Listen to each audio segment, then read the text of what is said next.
Hello all welcome back to one more mini vlog. So మేమైతే తాజ్మహల్ చూసాక అదే నైట్కి వందే భారత్ ఎక్కేసి అయితే హజ్రత్ నిజాముద్దీన్ కోసం అయితే మేము బయలుదేరిపోయాం.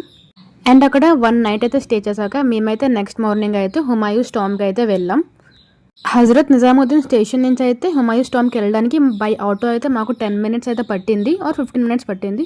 సో అక్కడైతే మేము గుప్చుప్ చూసాక అది తినకుండా ఎలా ఉంటాం, సో అదైతే ఒకసారి ట్రై చేసేసాం. అండ్ మేమైతే బయలుదేరిపోయాం టికెట్ తీసుకున్నాక హుమాయూస్ టాంబ్ లోపలికి. సో ఇదైతే బయట నుంచి వ్యూ అండ్ లోపల నుంచే కూడా చాలా బాగుంది. ఆ టాంబ్ ఒక ఆర్కిటెక్చర్ అయితే చాలా బాగా చేశారు.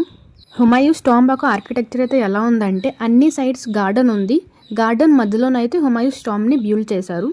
అండ్ 4 సైడ్స్ అయితే 4 డోర్స్ని బిల్డ్ చేశారు. మేమైతే లోపలికి వెళ్ళగానే చూస్తే ఎన్ని డోర్స్ ఉన్నాయంటే మాకే కన్ఫ్యూజన్గా అనిపించింది, ఏ డోర్ నుంచి వచ్చాం ఏ డోర్ నుంచి బయటకు వెళ్ళాలని. అండ్ మెయిన్ ఎంట్రన్స్లోనైతే హుమాయూస్ సమాధి అయితే పెట్టారు. హుమాయూస్ చనిపోయిన 14 ఇయర్స్ తర్వాత అయితే హుమాయూస్ టాంబ్ అయితే కట్టారు. అండ్ ఇది కట్టడానికి అయితే 7 ఇయర్స్ పట్టిందంట. అండ్ ఇది ఒక మ్యాప్ హుమాయూస్ టాంబ్ది. సో ఇంతేనండి వీడియో. ఇంకా నెక్స్ట్ వీడియో కోసం సబ్స్క్రైబ్.